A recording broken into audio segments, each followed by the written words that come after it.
Kehidupan itu tidak selalu akan berjalan sesuai dengan rencana kita. Tidak selalu berjalan sesuai dengan apa yang kita inginkan. Kehidupan juga tidak selalu berisi tentang kebahagiaan. Pasti banyak tekanan-tekanan dari luar yang dapat membuat atau memberikan kita perasaan sedih atau kecewa. Nah, tekanan-tekanan yang biasanya datang dari luar itu sering membuat kita merasakan stres.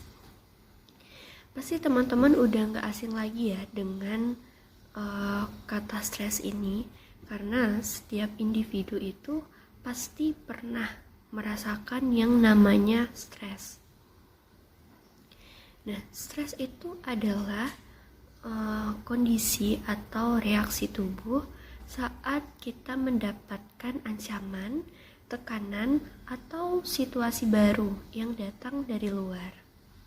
Nah, pada stres ini, tubuh akan melepaskan hormon adrenalin dan kortisol, di mana keadaan ini itu bisa membuat tekanan jantung dan aliran darah itu menjadi lebih meningkat.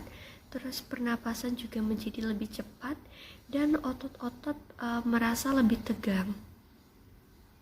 Nah, seperti yang sudah saya bilang tadi, bahwa setiap individu itu pasti pernah merasakan stres. Nah, namun reaksi setiap individu itu juga pastinya berbeda-beda. Nah, setiap individu itu pasti pernah merasakan reaksi terhadap stres itu seperti reaksi yang positif atau reaksi yang negatif. Namun seperti yang kita tahu atau kita rasakan gitu ya, pasti kalau misalnya kita ngomongin soal stres itu adalah hal-hal yang negatif seperti itu. Namun tubuh itu juga bisa bereaksi positif loh atas stres yang kita alami. Nah, reaksi positif terhadap stres yang dapat kita alami itu adalah misalnya kita dapat bisa termotivasi atau kita bisa dapat lebih waspada atas apa yang terjadi pada diri kita. Jadi individu ini menjadikan tekanan-tekanan yang ia dapatkan dari luar itu sebagai motivasi atau cara bagi dirinya untuk dapat membuat dirinya menjadi lebih baik lagi. Nah, selain reaksi positif yang tubuh berikan, itu juga ada reaksi negatif. Nah, reaksi negatif yang tubuh berikan itu bisa saja berupa kecemasan, rasa takut, atau rasa tidak nyaman atau tidak tenang atas tekanan-tekanan yang kita hadapi. Nah, dalam stres pun itu banyak banget loh pemicu yang dapat membuat kita mengalami stres. Misalnya stres karena pekerjaan, terus stres karena sekolah atau kuliah, terus stres karena masalah hubungan percintaan atau pertemanan, dan masih banyak lagi hal-hal yang dapat menjadi pemicu stres. Nah, misalnya tadi itu adalah stres karena sekolah atau kuliah. Nah, pasti kan teman-teman tahu ya, kita sekarang ini tuh pastinya dituntut untuk selalu menjadi baik dalam hal akademik. Nah, sedangkan nggak ada manusia yang sempurna, nggak ada manusia yang selalu dapat mendapatkan nilai yang baik dalam akademiknya. Nah, itu berhubungan dengan batasan atau batasan kemampuan dari setiap individu. Jadi nggak semua individu bisa dapat memiliki akademik yang baik. Nah, biasanya itu hal tersebutlah, tuntutan tersebutlah yang bisa membuat seorang individu itu menjadi stres. Misalnya tekanan atau tuntutan dari luar itu membuat dia berpikir yang berlebih gitu terhadap mereka.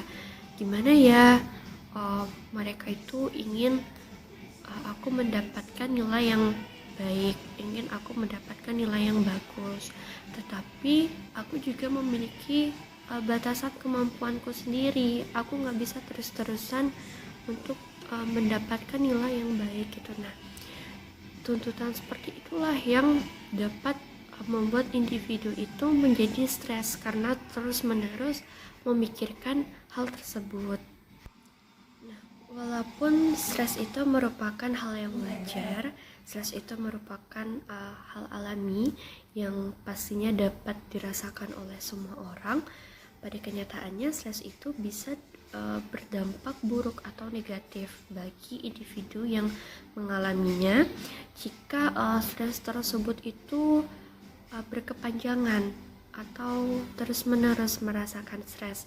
Seakan-akan stres itu tidak ada ujungnya, tidak ada habisnya.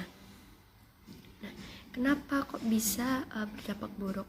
Karena kan pastinya teman-teman itu pernah merasakan ya kan yang namanya stres. Terus misalnya saat kita stres itu pasti kita bakal banyak banget pikiran di kepala mengenai tekanan-tekanan yang dapat membuat kita stres. Hal itu jadinya akan berdampak pada keseharian kita.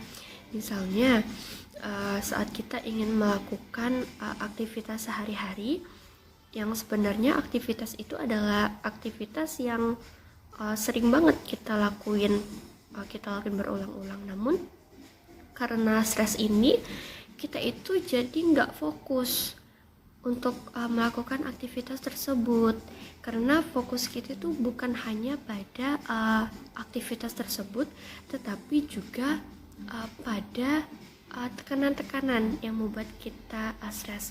Jadi ibaratnya itu pikiran kita itu bercabang seperti itu. Nah, stres yang kita alami itu juga dapat membuat kita mudah terserang penyakit. Nah, kenapa? Pasti teman-teman juga pernah merasakan saat kita banyak pikiran, banyak tekanan karena stres, pasti pernah ngerasa sakit kepala seperti itu. Sering banget ngerasa sakit kepala. Terus karena stres kita jadi nggak mau makan, saking kita tuh fokusnya hanya dengan masalah kita aja, sampai makan pun yang merupakan kebutuhan utama kita itu tidak kita lakukan. Nah, karena kita nggak makan tersebut, akhirnya energi kita jadi berkurang, terus daya tahan tubuh kita juga jadi berkurang karena kita nggak ada asupan apa-apa kan, kita jadi nggak bertenaga. Nah, hal seperti itulah yang kemudian dapat membuat stres itu menjadi buruk kepada tubuh individu yang mengalaminya. Jadi untuk teman-teman yang sekarang sekiranya sedang merasakan stres atau sedang menghadapi masalah, yuk kita coba untuk mengatasi stres kita tersebut. Kita langsung coba atasi. Jangan sampai stres kita yang kita alami ini terjadi berlarut-larut di dalam diri kita. Terus gimana dong cara kita untuk mengatasi stres? Nah, yang pertama itu kalian bisa berolahraga. Nggak perlu olahraga yang berat-berat, itu kita bisa mulai dengan jalan santai atau bersepeda misalnya di pagi hari atau di sore hari. Nah, terus teman-teman juga bisa melakukan yoga atau meditasi. Dan biasa kan yoga atau meditasi ini kan bisa membuat pikiran kita menjadi lebih tenang ya. Jadinya kita bisa sedikit mengurangi pikiran-pikiran atas masalah yang sedang kita hadapi. Terus teman-teman juga bisa fokus pada keadaan teman-teman saat ini. Nah, teman-teman jangan terlalu berlarut dalam masa lalu.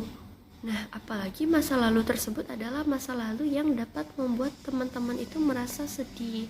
Nah, biasa hal ini juga dapat justru malah meningkatkan stres yang kita hadapi. Seperti itu. Nah, jadi teman-teman, saya tekankan sekali lagi, jangan biarkan stres itu berdiam lama dalam diri kita. Yuk kita sama-sama menghilangkan stres agar hidup kita, agar aktivitas kita itu bisa berjalan dengan baik seperti sebelumnya. Oke, saya rasa itu saja yang dapat saya sampaikan pada video saya kali ini. Saya harap teman-teman dapat memahami apa yang sudah saya jelaskan dan hal yang saya sampaikan ini dapat membantu teman-teman semuanya ya. Kalau begitu saya ucapkan terima kasih karena sudah menonton. Semoga selalu sehat. Wassalamualaikum warahmatullahi wabarakatuh. Sampai jumpa.